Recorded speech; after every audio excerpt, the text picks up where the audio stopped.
సదుపాయాన్ని కూడా కల్పించినాం. మొన్ననే ఎన్టీపీసీ 1600 మెగావాట్లు ప్రధానమంత్రి స్వయంగా వచ్చి డెడికేట్ చేసినాడు. నేను వాళ్ళు ఎంబడబడి తరిమి దాన్ని చేయించిన ఆ రోజు 10 సార్లు నేను రామగుండం వెళ్ళి మీకు ఏం కావాలో రాష్ట్ర ప్రభుత్వం నుంచి ఏం సహకారం కావాలని చెప్పి అడిగి పర్సూ చేసి దాన్ని కంప్లీట్ చేయించినాం. కోర్స్ మా ప్రభుత్వం పోయిన తర్వాత మొన్నొచ్చింది అది. మన ప్రైమ్ మినిస్టర్ వచ్చి దాన్ని డెడికేట్ చేసినాడు. ఇప్పుడు ఆ సప్లై కూడా యాడ్ అయింది.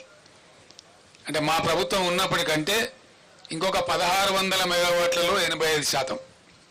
ఎన్టీపీసీ ఏం చేస్తుందంటే ఏ రాష్ట్రంలో ఉందో ఏ రాష్ట్రం కోసం కట్టినరో దానికి 85% ఇస్తుంది, 15% ఏమో వాళ్ళు నేషనల్ కోసం తీసుకుంటారు. అంటే ఆ ప్రకారంగా అద్భుతమైన కరెంటు ఎంత అయితే 1600లో 85% అంటే ఆ సుమారు 1500 వస్తుంది. 1450 నుంచి 1500 మెగావాట్లు అదనంగా యాడ్ అయింది. చేస్తే ఈ ప్రభుత్వం పట్టించుకొని చేస్తలేదు. కానీ ఈ పాటికి యాదాద్రిలో కూడా 1-2 యూనిట్లు వచ్చే అవకాశం కూడా ఉండే. అంటే ఇక్కడ 1500-1600 వచ్చే అవకాశం ఉండేది మన సొంతం. దీని నుంచి ఒక యూనిట్ కూడా బయటకి ఇచ్చే అవసరం లేదు. మరి ఇంత ఉజ్వలంగా తయారైనటువంటి పవర్ సిస్టమ్ ఎందుకు ఈరోజు ఇబ్బంది పడతా ఉంది? ఇది పరిపాలకుల అసమర్థత అవునా కాదా? దయచేసి మీరే ఆలోచన చేయాలి. ఇది పని చెయ్యలేనటువంటి చేతగానటువంటి ఒక అసమర్థ ప్రభుత్వ విధానం అనుకోవన్నా దీన్ని ఏ విధంగా అర్థం చేసుకోవాలా? లేదు అంటే మనకు దరిద్రం ఉందంటే అర్థం చేసుకోవచ్చు. ఉండి దరిద్రం ఎందుకండి? ఏం కారణం చేత? ఇంకోటి మనకు తర్వాతనండి అంత గుర్తించడం అవసరం లేదు. రాహుల్ చెప్తాం, నో ప్రాబ్లం. ఇంత అద్భుతమైన పవర్ సిస్టమ్ ఎందుకు ఫెయిల్ అవుతా ఉంది రాష్ట్రంలో? 7 ఏళ్ళు నడిచినటువంటి సిస్టమ్ 7 ఇయర్స్ అద్భుతంగా అందరికీ అందుబాటులో ఉన్న కరెంటు స్విచ్ ఆఫ్ చేసినట్టుగా ఎందుకు మాయమైంది? దీనికి ఎవరు సమాధానం చెప్పాలా? ఎవరు బాధ్యత తీసుకోవాలా? ఈ క్రాస్ టాక్ కాదండి రాహుల్ గారు. You question your own heart. What is wrong with the system? 7-7.5 ఏళ్ళు బ్రహ్మాండంగా నడిచినటువంటి సిస్టమ్ 3 నెలల లోపల నడుస్తలేదు అంటే ఎవరి అసమర్థత అండి? ఎవరి ఫెయిల్యూర్ ఇది? 100కు 100% నేను ఆరోపిస్తున్నా ఇప్పుడు ఉన్నటువంటి అసమర్థ, అవివేక, తెలివి తక్కువ కాంగ్రెస్ పార్టీ యొక్క అసమర్థత. మరేం కాదు. వాళ్ళకి వాడుకోవాలి, వాళ్ళకి తెలివి లేదు పాపం. మేమన్నా టెక్నోక్రాట్స్ని పెట్టి నడిపినాం. మాకు తెలివి లేక కాదు. పవర్ సిస్టంలో మొత్తం ఐఏఎస్ ఆఫీసర్లను తొలగించి 100% టెక్నోక్రాట్స్ని పెట్టాం మేము. ట్రాన్స్కో కానీ, జెన్కో కానీ, డిస్ట్రిబ్యూషన్ సిస్టంలో కానీ 100% టెక్నోక్రాట్స్ని పెట్టాం. వాళ్ళ ఆధ్వర్యంలో నడిపినాం. వాళ్ళకి తెలుసు ఎట్లయితే బాగా నడపచ్చు అనేది తెలుసు వాళ్ళకు. కాబట్టి సమర్థవంతంగా నడిచింది. ఇప్పుడు వీళ్ళు ఐఏఎస్ ఆఫీసర్లు మొత్తం తెచ్చిపెట్టి వానికి పట్టదు, నా మంత్రులకు పట్టదు, తీరికలు లేవు వీళ్ళకు. వీళ్ళు రాజకీయాల కోసం తీరికలున్నాయి కానీ ప్రజల అవసరాల కోసం తీరికలు లేవు. రైతు బంద్ వేయడానికి తీరిక లేదు. మేము రైతు బంద్ అయితే వారం 10 రోజుల్లో వేసేవాళ్ళం. Within 10 days in all the stitches. మొదలు పెట్టినామంటే 10 days, మ్యాక్సిమం ఎప్పుడైనా 12 days అందరు రైతులకు పడిపోయేది.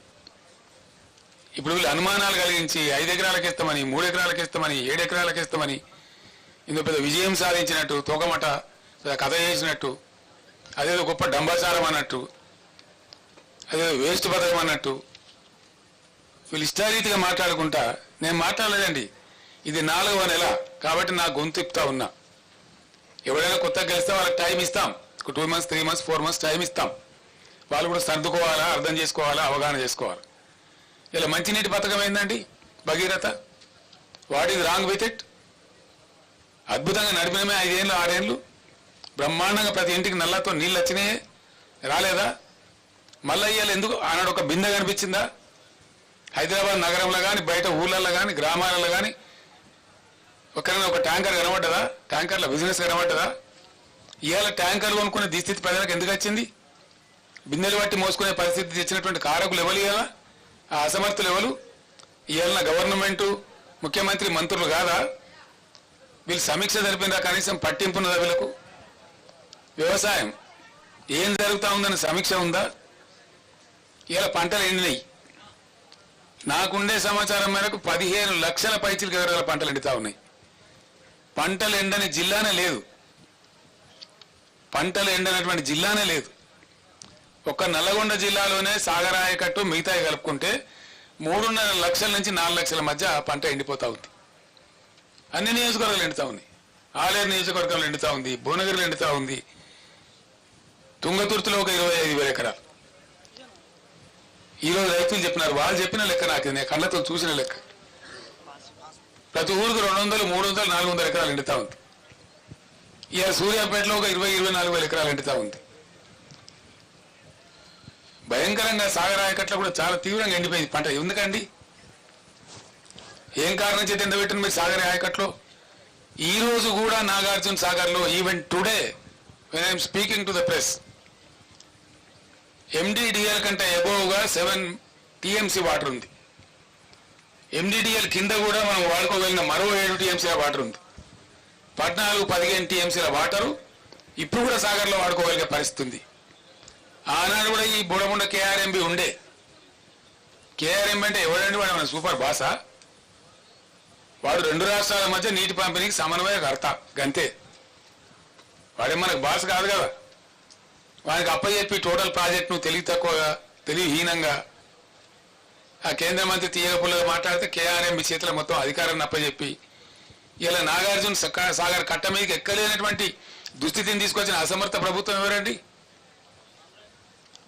ఎప్పుడు మమ్మల్ని కూడా KRMB నిరోధించేది, మేము దటాయించేది వాళ్ళం.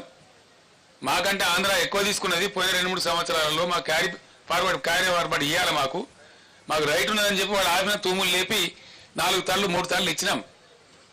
8 పంటలు నాగార్జున సాగర్ కింద 1 ఎకరం కూడా ఎండనేయకుండా పండించినాం. దాదాపు 18 పంటలు కొన్ని వర్షతలతోని దాదాపు 8 సంవత్సరాల పాటు ఎండనీయలే, 1 ఎకరం కూడా ఎండనీయలే. ఇవాళ ఎందుకు 1,00,000 ఎకరాలు ఎండిపోయింది సాగర్?